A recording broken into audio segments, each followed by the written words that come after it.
like the X-Men and things like that, and it had a lot to do like what was going on in the country at the time. So it was like that was like my first political kind of like understanding of the world. Yeah.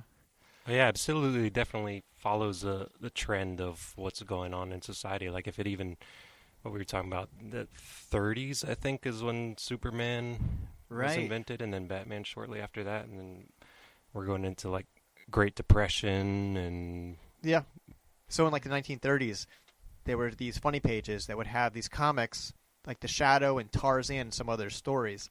And then these people started, Superman was like the first real superhero to come out. And it was written by two guys from Cleveland. It was two kids. They were teenagers. Mm-hmm. They wanted to need somebody to show that they were being protected. People were in the communities were being protected. Someone's looking out for them. Mm-hmm. Right. And that's what Superman was. And he didn't have all the powers he has now.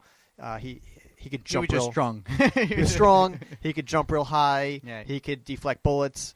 And he was there to protect the little guys, right? The regular people, the underdog, right? Mm-hmm. And then other comics started coming out and doing the same thing, and people needed that escapism. Mm-hmm. They needed to read these comics and go, "Hey, my life stinks, but I read these, and for a few minutes, exactly, I'm in this other world and help them."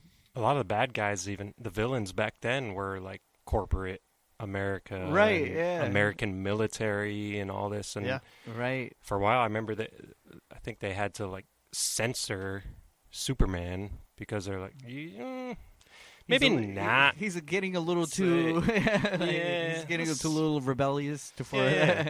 America's on his side. Right, it's okay, Superman. Yeah, relax, Superman. So during World War I, when our troops were overseas, Superman wasn't sent overseas in the comics, and the idea was that if Superman were to go to war, the war would be over. So why would he go there and there's still war in real life? So the comics had him stay at home and just support it. And I sent you guys an image. And what the image was, it was Superman running a printing press. It was real propaganda. Yeah, it was this newspaper that was coming out, and it was propaganda for World War II, and the slogan said, "Slap a Jap." Oh, God. It was very offensive. And it had the cliche the Japanese with like slant eye, like it was really bad. And the whole idea was that they wanted people to buy war stamps and bonds. Army bonds, yeah. Oh, yeah. So using no... And Superman in the picture, he has no other superpower except to run the print mill. To publish all of his propaganda. He can print it at the speed of... the speed of light. All the propaganda you need. Those bonds out there. I was reading this thing a long time ago where it's like there's a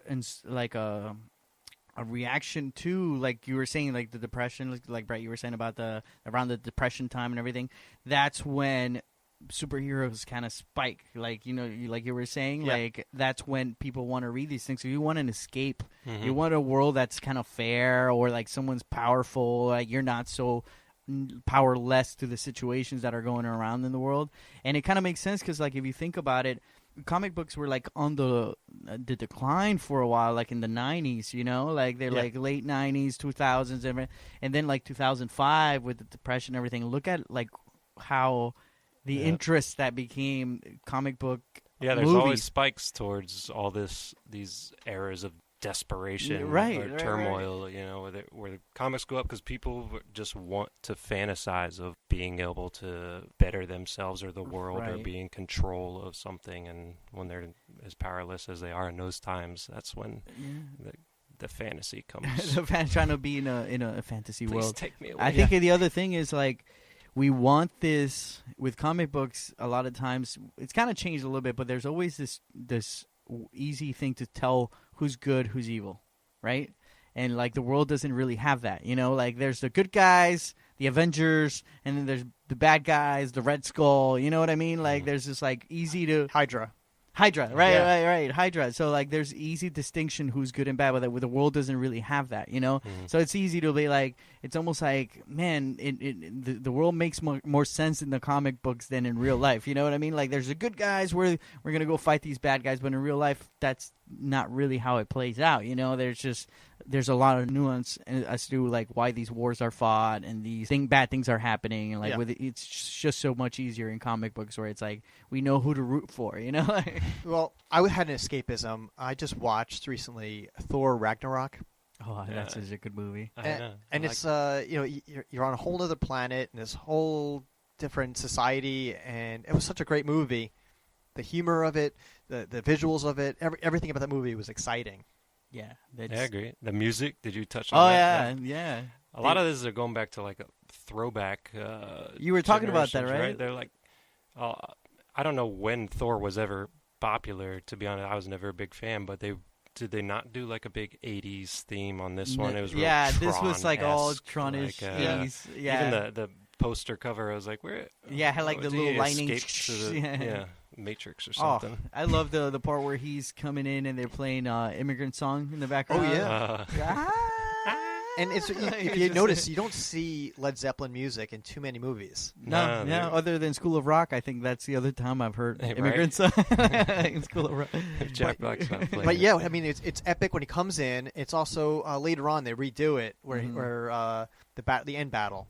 I think they played it again. And it's like, I remember that. That's awesome. And a lot of these comics are even Guardians of the Galaxy, not even just in their sound score, they my do God, all classic I rock. love their and it plays in the beautiful part about that it plays into the movie.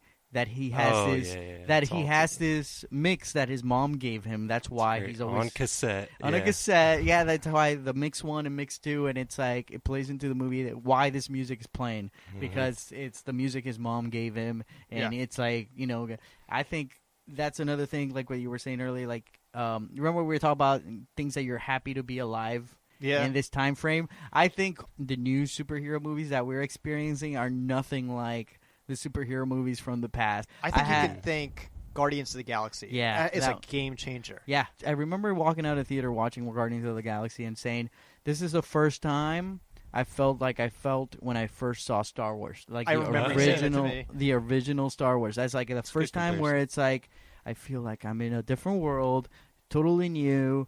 Everything's different. Nothing like every other movie that's done before. The humor of it, like it's just something so refreshing, and not that anything else was bad. Like on the Avengers, I love the first Avengers, but this was just a different type of movie. And the Avengers 2 was slightly different, but just not at that level. And Thor Ragnarok, I think, felt like way to me too. Like where this is, they took like that. It took a little turn. Sure. Yeah. They know their audience. They know who their demographic is now, and I think they got a good connection to it. They could go on for a long while on just this age range, 18 to 24, 45, whatever. Yeah, they got a good scope of like what's... It's touching on everybody. Fathers can bring their kids to it and stuff and all experience it exactly the same. The nostalgia and the new is all blended together. Everyone likes it equally. It's an awesome time for if you can do that as a producer, a movie director, whatever, like saying like you can take your kid to the movie and you can enjoy it just as much as your kid. That's a freaking accomplishment. I remember like trying to like watch even with my little sister some stuff, and I'm like, this is I can't, but like this is like something you can take your kid and like they're gonna enjoy it, you're gonna enjoy it, and it's got everything. It's got a great story. It's got a lot of action. The visuals are great. The music's great. It's fantastic show. Yeah. All right, we're going to take a quick break, and when we get back, I'm going to do some trivia. Rico and I are having a great time making this podcast, and we want to keep doing this. So please subscribe to our channel, get the word out, and let others know about us. Now back to our show. All right, guys, welcome back. You guys ready for some trivia? Let's do this. Yeah. I'm sorry, Brett, but you're about to get destroyed in trivia. Oh. Yeah, be ready. I hope your self-esteem is high because I'm about to drop it. It's not. I don't. Okay, number 1. In episode 16, season 3 of Big Bang Theory, Raj talks about comic writers using alliteration in naming characters. Bruce Banner, Reed Richards, Sue Storm, and Lois Lane, the journalist from Superman. Which of the following superheroes did not have a journalist with initials of the first and last name being the same? Was it A, The Flash, B, Captain Marvel, C, Batman, or D, Spider-Man? Didn't have journalists? didn't have journalists. So they all did have journalists. Like Superman, for example, has Lois Lane. Lois Lane. Okay. So let's break this down. Okay. We're gonna work on this together because it's just right. okay. Do you want the Let's- options I hear what again? you're saying. Go Okay. with Spider-Man. Okay. Spider-Man Peter Parker. Of course. So he's the journalist. So he's out. Yeah. Superman. We already said Lois Lane. Who- What was the journalist- photographer? Was Tim something For which one? for Superman? He had a Tim something, but he wasn't a journalist. He was a photographer. Superman was not one of your options. Oh, I thought you said Superman. No, let me go again. A is the Flash. Wally West. B is Captain Marvel. I don't know anything about Captain. C is Batman. And D is Spider-Man. All right, who was What journalist from Batman? Batman? That's what. Yeah, Batman. There was no journalist in Batman, so it's probably Batman. All right, so I don't know anything about Captain Marvel either. Captain Marvel. so- I don't know anything. And the first one was Wally West. There was no reporter. I watched The Flash. The Flash is a great show. I actually like The Flash. You ever watched that show? CW? Yeah, I haven't watched any of it. it's actually pretty good. It's not to the level of. of Daredevil or even the Green Arrow. You know why? Because they do the whole bad guy of the week. I don't like when really? shows do the Every bad guy. week is a Every week's the new- new guy. yeah. I hate that format. They should get rid of that. That's old school. They should not do that anymore. But they're doing. All right, so Wally West is the name of the Flash or Barry Allen. But what about a journalist? I don't know any journalists in that. Wally West, Barry Allen is, no. Captain Marvel, I have no idea anything about. Nothing about that one. And in Batman, You I can't guys picture never any journalist. Saw from, Captain Marvel? Who's Captain Isn't it Marvel? a? Is a chick in it? Yeah. Well, okay, now it's going to be a girl that's in the movie. But the original Captain Marvel it was like a Superman-like character. He would say Shazam. Oh, And then Shazam! Oh, you're talking about Shazam. Okay. Yeah, That's he- the Rock coming The Rock out. is- like yeah, Dwayne Johnson. The He's Rock gonna is be, doing Black Adam. But Black I thought there was Adam. already all right. So there's a Captain Marvel girl movie Right, coming out. and then there's a Shazam. Well, Rock Shazam was movie. a long time ago.